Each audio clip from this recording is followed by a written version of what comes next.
7 points மட்டும் தெரிஞ்சுக்கோங்க. நீங்கள் எமர்ஜென்சி டைம்லையும் ஹெல்ப் பண்ணணும், உங்கள் ரெஸ்பெக்ட்டையும் கெயின் பண்ணணும். எமர்ஜென்சி ஓகே, ரெஸ்பெக்ட் எப்படின்னு கேட்குறீங்களா? ஒரு மெடிக்கல் மட்டும் இருந்துடவே கூடாது. இருக்கிற எல்லாருமே ஹாஸ்பிட்டலுக்கு போகிறதுக்கு நம்ம வீட்டுக்கு தான் வந்து கேட்பாங்க எல்லாத்தையும். அதுதான் அந்த டைமில் திருன்னு முழிக்கக்கூடாதுல்ல. இப்போ திருன்னு முழிச்சா இப்படின்னு தான் சொல்லுவாங்க.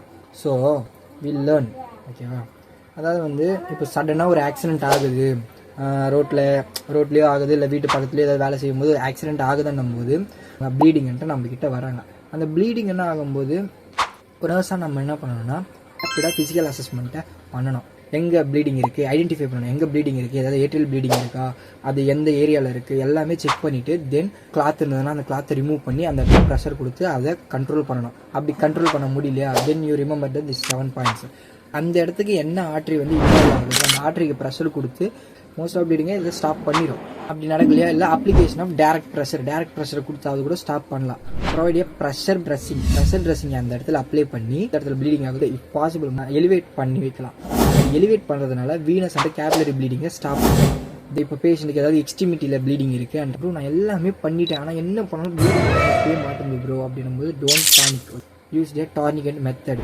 மோஸ்ட்லி மிலிட்ரியில் யூஸ் பண்ணுவாங்க, மார்டிலிட்டி ரிடக்ஷனுக்காக இது யூஸ் பண்ணுறாங்க மோஸ்ட்லி. ஆனால் இதை பண்ணுறதுனால அவங்க லெக்கை ஆம்புடேட் பண்ணலாம், இல்லை ஃபேஸ் அட்டமிக்கு போகலாம் பேஷண்ட்டு.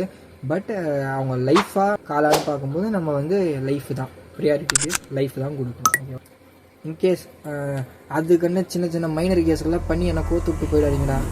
மேஜர் அவங்க லைஃப் த்ரெட்னிங் கண்டிஷன் ஹைப்போலிமிக் ஷாக்கில் போக போகிறாங்க, ரொம்ப சிவியர் ப்ளீடிங் லாஸுன்ற பட்சத்தில் மட்டும்தான் இது பண்ணணும். ஓகேவா? டைட்டாக, அதாவது டார்னிகெட்டை வந்து எங்கே ப்ளீடிங் ஆகுதோ அந்த இடத்துக்கு மேலே டார்னிகெட்டை டைட்டாக அப்ளை பண்ணிடுங்க. என்ன அதுவே தேவையான அளவுக்கு ப்ளீடிங்கை கண்ட்ரோல் பண்ணிடும். ஆனால் நோட்டட் இந்தி எந்த டைமில் நம்ம அப்ளை பண்ணோம் தென் எந்த டைமில் அதை ரிமூவ் பண்ணுறோம்.